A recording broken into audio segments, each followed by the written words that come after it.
Welcome to the flowerschool.com video library. I'm Leanne Kessler, Director of the Foil Design Institute, and today I'm here to share with you a classic compote. They're so on trend and perfect for today's weddings.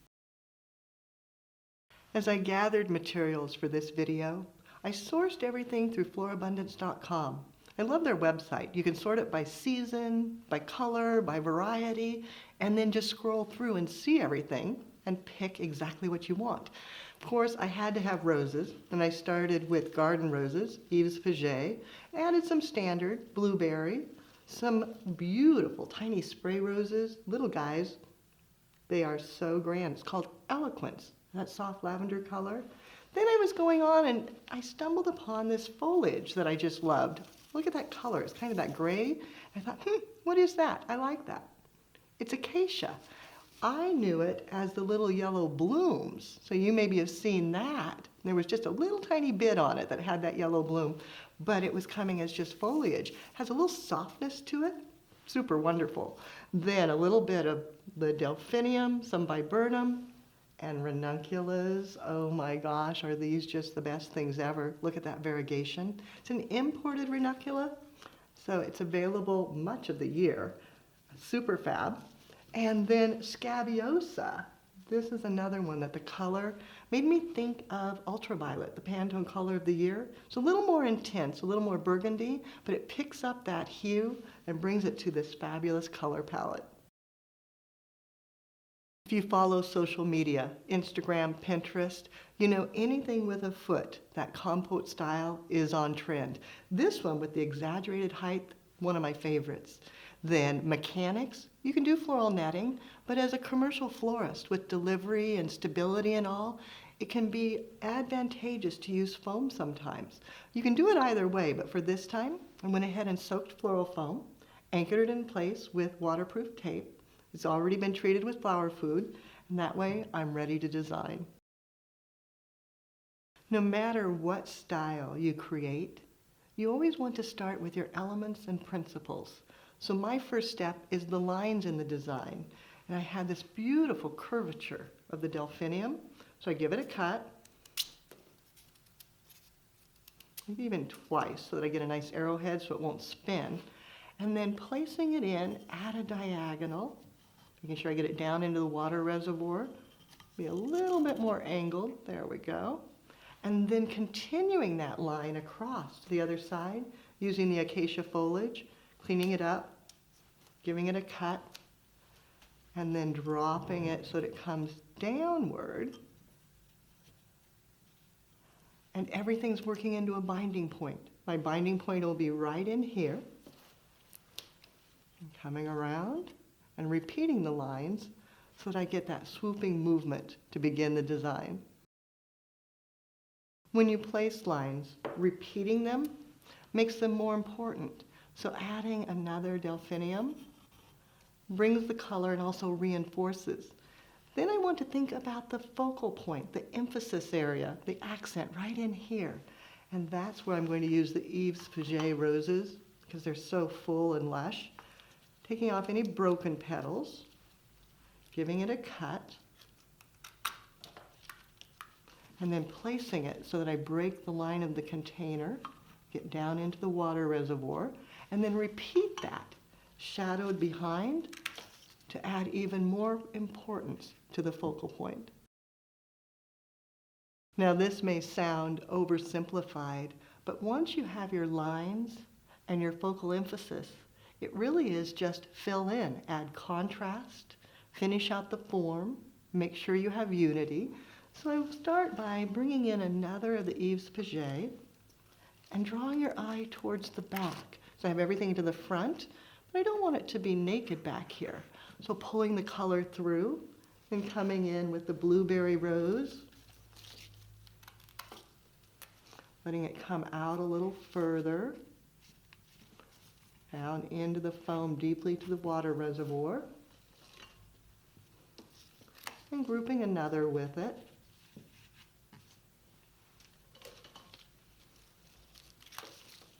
Out on the opposite side. And bringing in the eloquence It's a lighter, more delicate color and also smaller head, so letting it be a little bit taller.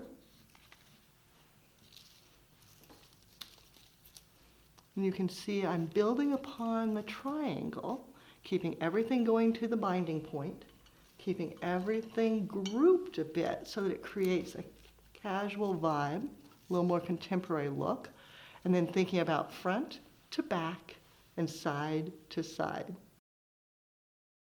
To finish, adding in a little more drama, the scabiosa, I can't wait to bring those in here.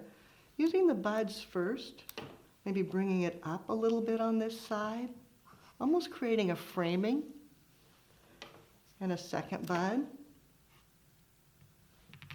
Then of course I want the bloom as well, but using it shorter because it's so dark and heavy. If it's too long, it'll just come out of the design. The ranuncula, tucking it in, keeping it centered because it's so grand.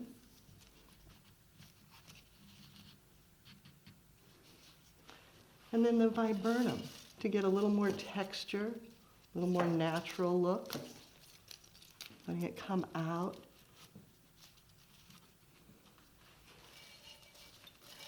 And then repeating with additional materials till everything's filled in and fabulous.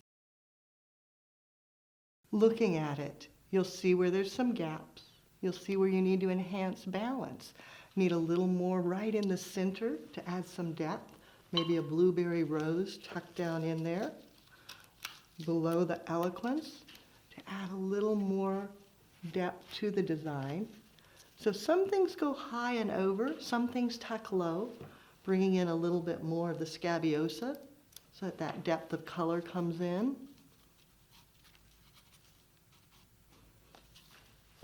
Grouping.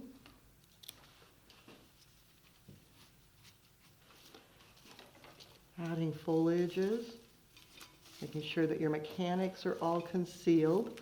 A little more of the acacia, bringing it around to the back, filling in this side.